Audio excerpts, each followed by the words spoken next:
Dedication for the grade system is coming really next year. Let's have now Irving. What is your first impression to Irving? Ang una kong pagtama pang Irving, nagtuhong lang siya sa iya. Nag-iis na siya magtama. Pero nung ano na ang graduating student ako. Pero pares ng bagito. Pero in a piece of college and pagkita ang student. At syempre makapagpagpag ng sarap sa mga nauwango na magiging na sila. Pero ano na akong pagtanaw sa iya. Lantaw sa iya nakapag-attitude ko. Pero nang buutan but very participative. Who is Irving in the classroom? Irving sa classroom, yung nag-usapan ang buutan ka ng panagpiat ng mga iba. Pero madala lang siya sa uban, alas ng Rodso, yung Tyron. Pero sa isa pag-tanaw sa classroom ng opera, one time, hindi kasama sila ni Sir Ronald, yung katandaan ko pa, na-apil si Irving Arthur, yung si Tyron. I don't know sino yung kasama niya. Kaya, itong batang to, masasabi kong magaling siyang magaling ang tao. Kaya sa classroom, grabe siya na matagami ko sa sanksyo kaya ano yung magpapangapang kami sa isa tayo na. Who is Irving after meeting him as a student on a support? Ito si John Chase Irving, very participative sa mga problema. Kung magreklamo man na, I understand. As a friend, wala ako problema kasi kami na text mo sa una. Then, ang paglantag hanggang ngayon nagpapag na mabait ang bata niya. Ang nga po isa na may napupunta na po na acting Irving abo pala contested. But before that, let's go to the number 4. What attitude of Irving that you accepted mo sa this class?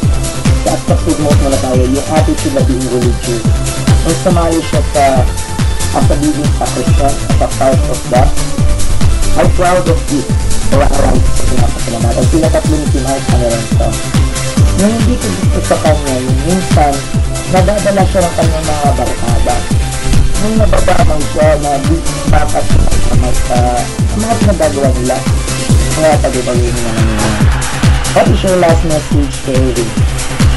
Ngayon, yan lang in the stage of high school life. Yung mga high school life is a very simple life yung gathering, happy-happy, may mga crush, and so, at ang balita ko, noong hindi ka umattend nung outing natin last April 24 kasama ng Uyan Nuno, masasabi kong ay very disappointed. Hindi nga mag-disappointed yun na salahan ako kasi bakit sa sila sila sana. Pero siguro nga once in a lifetime na yun kasi nasa rin niya. Pero okay lang yun guys na yung mga makasaka-outing siguro. My last message is choose your best course in college. Yung binigay ko na topic, yung binigay ng pagpakitaw niyo.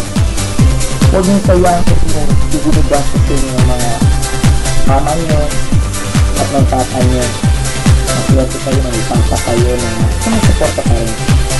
I'm always be here for you. Any assignment topic you can ask me if you want. Then, God bless and always take care. I wish you guys good luck. Or I salute you. Good luck then.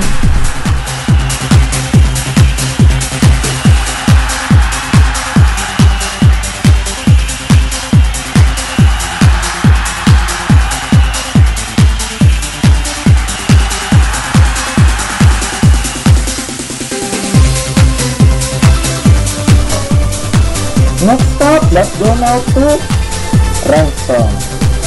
Renzo is one of my students also. So, now for the first question. What is your first impression to Renzo? Naanak ko yung slideshow na bibutang ng Renzo, then ito pakatunan ng gawin niya. Akong tanong din sa Renzo, di kayo mutimog ilang apuya. Doon yung stretch pa gawin na kahit muli na sa loob na sa amon. Siyempre, kami masaan kami kay live station. Kung magtabi kami, may feedback dahil na sa atuyan. So, kami sa duwa, pero so akong dyan kasi na sa duwa. Kasi tuloy sa gawin na first impression sa duwa. Nandito sad. Pero, nung madugaya, putan man, magano kasi ang akong problema sila. Pero po nga, who is Renzo in the classroom? Renzo in the classroom, actually, he is the salutatorian 2012, last March 22, classification. Siyempre, he is also an honor student. I think he is third grading first honor, first and second grading second honor, and this fourth grading he became only second honor as a salutatorian. Then, Renzo in the classroom, may problema, kaya lang, sabaan. Hindi mo tanong, reklamador, pero sa pagkakareklamador niya, dagang ako nakatanan. Kaya galing, pagkakomedyante lang niya, o sige pahutana sa exam during the writing test, sige na pangutana. So makalagot, pero di ako maiirita lang, pero di mamalagot ka na gani. Tutod, may tanong na lang, pero I'm enjoying my work because that's my work. Diba? Third question, who is Renzo after meeting him as a student, as a friend? As a friend. As a student, meeting him, butan si Renzo, he is joining with his mentor, especially with his classmates. Then, sa tanan na estudyante na yaki, siyang nasuod na ako, tanan ng akong mga memories or something na mga unforgettable experience, ma-share ko sa kanya. Nagkakatiwalaan ko rin ang batang yan. As a friend, he is a true friend. Hindi po nagkakalat ano ang mga sinasabi ko sa kanya, especially to Teacher Marching ng mga nagbuwag sila, lahat alam niya yan about sa aming sister Lodi na alam din niya yan. So ibig sabihin, pinagkakatilangan ko ng bata ka. Fourth question, what attitude of Renzo that you attracted most and you dislike? Ang na-attract ko ka Renzo, yung sweet, malambing, yung basta rakit ang kabaan siya, muduwal dahil nila siya. Sunod, ano galing, kung ang namin isulti, musulti din niya. Kaya lang, ang akong di ganahan kang Renzo, dahil, galing, one time na nangakigate siya sa akin, at kung wagi daw ko sabot na, nangakig na siya. Until na wagi daw kasabot na, nangakigate na siya. Pero I think, that time, shocking na yun. Dahil nang digid na ako nagkanahan kang Renzo, may isulti siya sa akin about sa disappointment niya nung sa preschool. Ay sinabi na siya sa akin isang about na kapag nandiyan ang mama daw ko, no, doon daw ako bumabait. I don't know what is the second and the third one. So I have been disappointed na hindi niya sinabi ko. As a friend and as a mentor, as a kuya na lang, sinabi niya na lang so that I can change that attitude. So that I can see what is my fault, my mistake that day. And the last question, what is your last message to Renzo? Renzo, ka na sa level of high school. On the secondary, maintain being as an honor student and you will become a valedictorian someday. Valedictorian or salutatorian someday. I think you are student L. Pilot section talagang. Student L for the elementary pilot section for the high school. So you have chance to become honor student someday. Sa valedictorian, salutatorian, first honor, honorable mention. So keep it up. If you have many difficulties, just chat me or just text me. You know my number. And choosing a very good course is very important.